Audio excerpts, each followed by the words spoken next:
সকাল 4:30টার সময় উঠে টিফিন করে 4:30টার সময় বসলাম গুঞ্জাকে নিয়ে পড়াতে।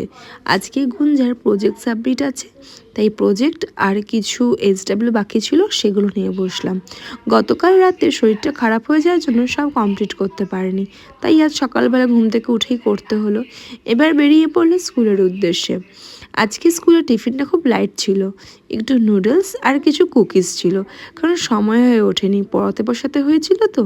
এই দেখো ওরা স্কুলে বেরিয়ে গেছে, আর ঘরটার কি অবস্থা, সব জায়গায় নোংরা হয়ে আছে। চলো বাসি বিছনা টিছনা তুলে ফেলি, বাসি ঘরটার পরিষ্কার করে ফেলি। বলতে বলতে সব কিছু পরিষ্কার করে ফেলেছি। এরই মাঝে দেখছি বাইরে নেমেছে বিশাল জোর বৃষ্টি। কি অসময়ের বৃষ্টি দেখো, সবার শরীরটা খারাপ করবে, যা ওয়েদার পড়েছে। সবারই ঘরে ঘরে ঠান্ডা জল লেগে রয়েছে। এবার যাব রান্নাঘরে।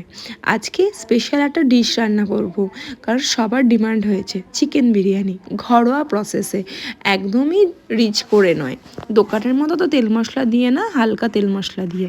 যাই হোক, বলতে বলতে হয়ে গেছে বিরিয়ানি, আর গোলুও চলে এসছে স্কুল থেকে এসে তার বদমাইশি শুরু হয়ে গেছে। দেখেছো, ভাত না খেয়ে এখন খাচ্ছে মাফিন, আর সারা বাড়ি নোংরা করছে আমার। কি করেছে দেখো। যাই হোক, এই করতে করতে এবার আমরা বসে পড়লাম লাঞ্চ করতে। লাঞ্চের পরে এবার গলুর সাথে একটু সময় কাটাচ্ছিলাম, গলুর সাথে গল্প করছিলাম, খেলছিলাম। আর গলু আজকে ক্রিম মাখায় বলে বায়না। ঠিক আছে, যেরকম বায়না করেছে বললাম ঠিক আছে মাখা, তুইও মজা পাবি আর আমারও একটু আরাম হয়ে যাবে। তারপরে গলু ঘুমিয়ে পড়লো, আর আমি বসলাম গুঞ্জাকে নিয়ে ম্যাথস করাতে। এইভাবে আজকে সকাল থেকে বিকেল অবধি কাটলো। চলো টাটা।